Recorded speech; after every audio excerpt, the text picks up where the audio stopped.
Welcome back to the channel. My name is Brad, Supercoach Pro. Today we're doing a round 17 Supercoach team preview.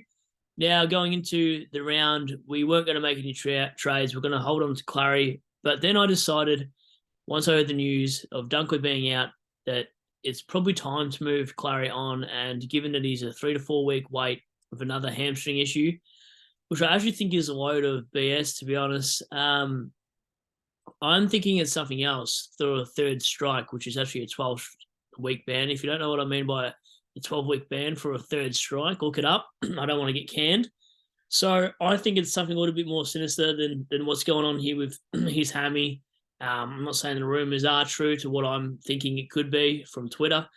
But, yeah, something just doesn't seem right about this. I feel like something's been swept under the rug, so to speak. It doesn't make sense. He was on the training track weeks ago, ready to go, running laps and whatnot. And then all of a sudden, all these different things, like a blister gets infected and he's in hospital.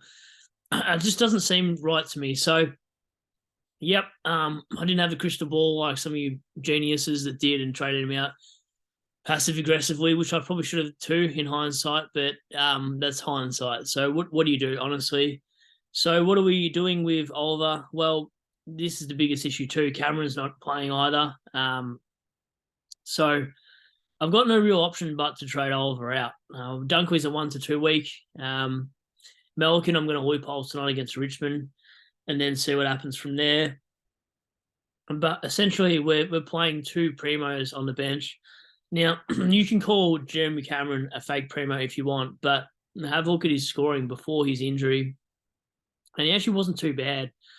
Before he was 53 and 3, so this was just a shocking game. Just couldn't get near it after the first quarter. But before he was averaging 98, so he had a 107, 80, a couple of 60s, 87, 88, 106, 119, 156, 77, 149, 80. So it's been actually a pretty good pickup for a player, but I just had to get him at the worst timing possible. And he has North Melbourne this week, and he still couldn't get up for that. So thanks, Rowan, for that. Really ruined my side. And yeah, picking up Jeremy Cameron for 350k in a couple of weeks is going to be awesome for you guys that have trades left. So what are we doing? Simple for me, really. I'm not looking at Libba because I already have Bontempelli, and I'm not looking at Butters because I already have Rosie.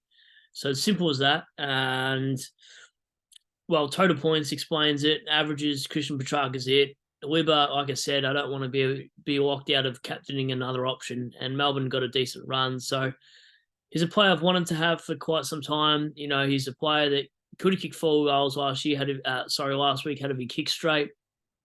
I know his next 3 are sort of not easy beat teams, but it's still a player I've always wanted to own. He's still got, after that, he's still got Tigers, North Melbourne, Carlton, Hawthorn, and Sydney to finish off. And I just like this pick. Last year went to 189 against Adelaide, and then Brisbane is okay against St Kilda, have some mids back, but I just really like him. I'm not sure there's any other player I could convince myself right now to go to.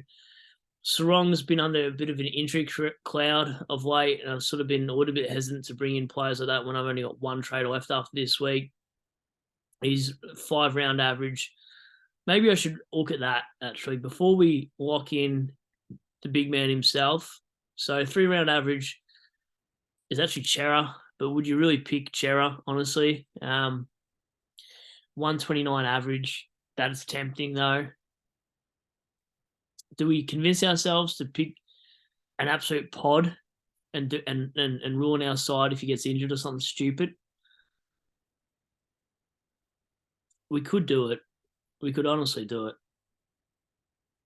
But I just don't trust it. He's never really had the history. He's always been like that sort of 520k player from years that I remember him. Luke Parker's a player I do like, and I know it's probably a weird pick. He's a pod too, 2%. Do you grab a pod at 5%, right? But I just don't know if he has a ceiling. Yeah, for captaincy, he does not. But his average is insane. Do you do that? A 3-round average of 127, but he's only averaging 102. Chera 111 with 129. Traw, you wouldn't look at Traw. He's just too injury prone. Libba, do I talk myself into going to Libba even though I've just discussed it? I hate having 2 of the same side because he's sort of lock yourself out of a captaincy. Damn, he looks good too. He's got good ceiling games in him as well. I do worry for his injury proneness as well a little bit. Josh Kelly couldn't go near if I'm not considering Weber. Yeah, okay. So TRAC's only averaging a 3-round average of 114, but his average is 119 for the year, and he does got a good fixture. Not gonna lie. 5-round average, 125. So who's he got left after those three sides, right? He's got for Supercoach finals, his last 5 are insane. How many at the G does he got? 1, 2, 3, 4, 5, 5 out of the last 8 at the G. And what is the average at the G? Yeah, pretty solid. And his ceiling games are from easy teams. So does he play North, Hawthorn, and Carlton? He plays North, Hawthorn, and Carlton. So, and they're his 3 biggest teams he's scored against too. 167, 159, 148. I think we're doing it. If you can't have Clary, why not get his match? Batman's a Robin. Not quite like that, but that's what we're going to do. And just hope for the best so we don't get any other long-term injuries. But 4 weeks is half your Supercoach season now, so I just got to move on from Clary. And I, been really burnt by that pick. Now, if Johnson does well, can I loophole him, Brisbane? I can't even do anything with Johnson. That's even more annoying. So I can't do anything on that midfield. That sucks. And then I'm really trying to think, guys, on the fly. There's nothing I can do. And you're not going to whip Marek, surely, right? Like, what's Marek seriously going to pull out? He's not going to outscore Darcy Cameron again this week, surely. Darcy Cameron against English. Good matchup. They're very similar sort of players around the ground, I suppose. But Marek's not going to go well against Brisbane, not against Harris Andrews and players like that. So we just have to hope that we can loop Malik in a decent score down back. I mean, if he doesn't do well, then what do we do? We've got to Alex Gross. You got to field Johnson. So if Melican poops the bed, my mum said no colourful language, not even kidding, about half an hour ago, and I am 32, so it's pretty funny. But they do support my channel, so I got to respect them, of course. So if he does bad tonight, Melican, Johnson's going to have to play for me. And he plays against Carlton. Surely that's an okay matchup, right? At Optus Stadium, what does Johnson average? 5's out, so you got to trade 5 out. 5 loses. Well, he had a little bit of CBA, so maybe Johnson picks those back up. A little bit of them, but Optus Stadium for old mate. How does he go here? I don't know what his sub games are. That's got to be a sub game, 39 minutes. So, and that's also a sub game. So take away the sub games, and he's got a 35, a 96, or a 99. So actually, let's just pretend the 35 didn't happen, and we'll call it he's averaging 90, high 90s at Optus Stadium when getting a full gig and the right role. So can he do it? We're going to hope that Melican or Johnson do really well. I don't trust Chincotta. But yeah, that really sucks. I've got to do that. The other crazy option I could do, if I don't want to run loops, and this is going to sound insane, and I have been considering it because I just don't, not I don't care, I shouldn't say that, because I do care about my season and you want to finish as high as possible. Now, the other option is Johnson's good cover, Marek's okay cover, Jeremy Cameron's meant to be somewhat of a F7 now. The one I don't like is Chincotta. Now, for 943, can we get 2 blokes in there? Can Can we do something? Do you want to? You ultimately need another defender, really, because Will Day's back there. So you need like an not an F, sorry, a D7 type player. Do you grab Mills and then like a really expensive Primo in the back line? Do you do that? Do you risk a Mills in your side, or do you grab a Himmelberg, who isn't really averaging as good as everyone really thinks, to be honest with you?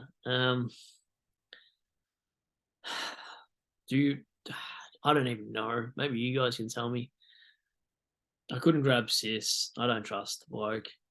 I've been hanging so much on Luke Ryan. I couldn't do that to myself, could I? Just look like an absolute hypocrite. Doherty worries me. Do you do Doherty? He's not the most durable player of late. Redmond's very hot and cold. Bailey Dale's a good shout.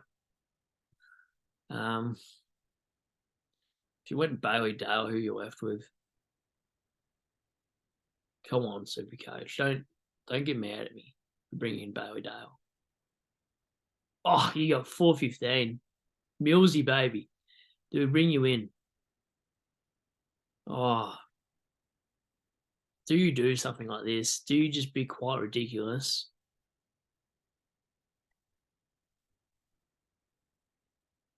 Do I even want to see what it looks like?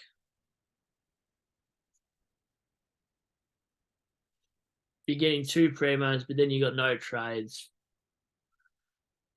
But you've got a Primo in every line. So you got Mills covered in the midfield. You got Bailey Dale in the back line, and then you got Jeremy Cameron up forward. Oh, it's nasty. It's honestly, sitting on your hands for 8 weeks is a long time. Oh, and having to keep Melligan. Blech. I don't think I can do that to myself. I feel like I just, especially if I lose a ruckman, I know I can switch Cameron in there, but I don't think I could do that to myself. But this is how it look like, just hypothetically. The brain of a super coach that went to actually better not say that because old mate will have a go at me.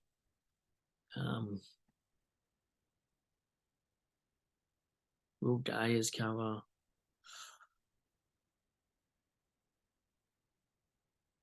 Nah. I don't think I can do that, guys. Nah. Original plan, undo changes. I don't trust Mills. He's already broke my heart once. I don't need that again. We definitely don't need to go through that heartbreak. So we're just going to go Clary to TRAC, and sorry for the detour. I haven't really been looking at Supercoach this week, to be honest with you guys. I've got to go to Wentworth tomorrow, up in New South Wales, so feeling pretty under the weather. But hopefully we can get there. I've worked a 40-hour week in 4 days, so it's been rough. So Dunkley off to the side. Johnson as looping. Milliken as looping. And just hope one of them get up. Even if Marek got up, that would be amazing. Just one of them must have scored decent, right? Now, VC and C.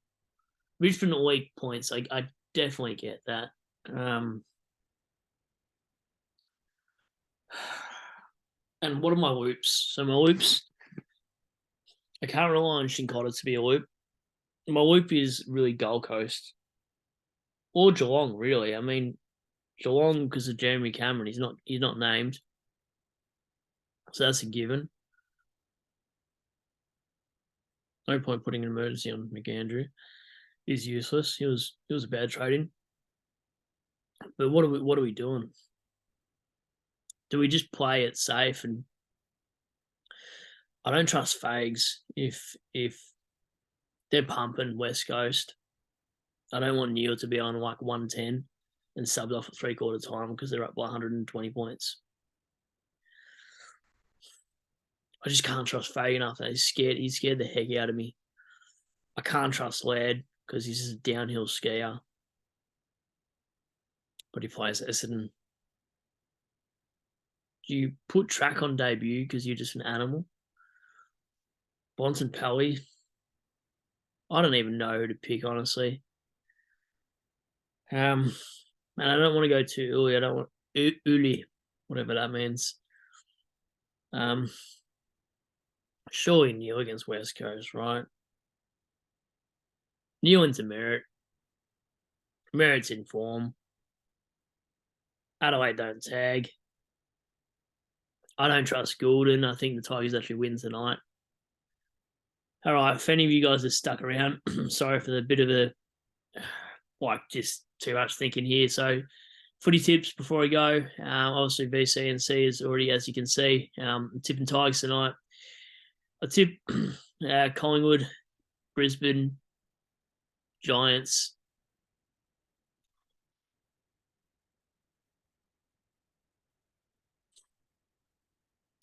I don't know who to tip here. They're both useless. Useless as fly screens on a submarine. Melbourne, Port Adelaide, surely. Geelong, man. Essendon, because Adelaide don't play away very well at all. And, man, that game sucks too. Freo. So, all right, so that's the plan. I have one trade left. I have come from 100,000 to 5K thereabouts, and I'm really hoping that we can get some sort of decent run of form here, and all my primos go nuts, and my pods go nuts, and Mel can score 140 tonight, which is going to be ridiculous. But anyway, I'll leave it there. Sorry for the rant, and I'll catch you on the round review Monday, depending when I'm back from my trip. So, catches, any trade plans, chuck them in. I'll answer them. Cheers.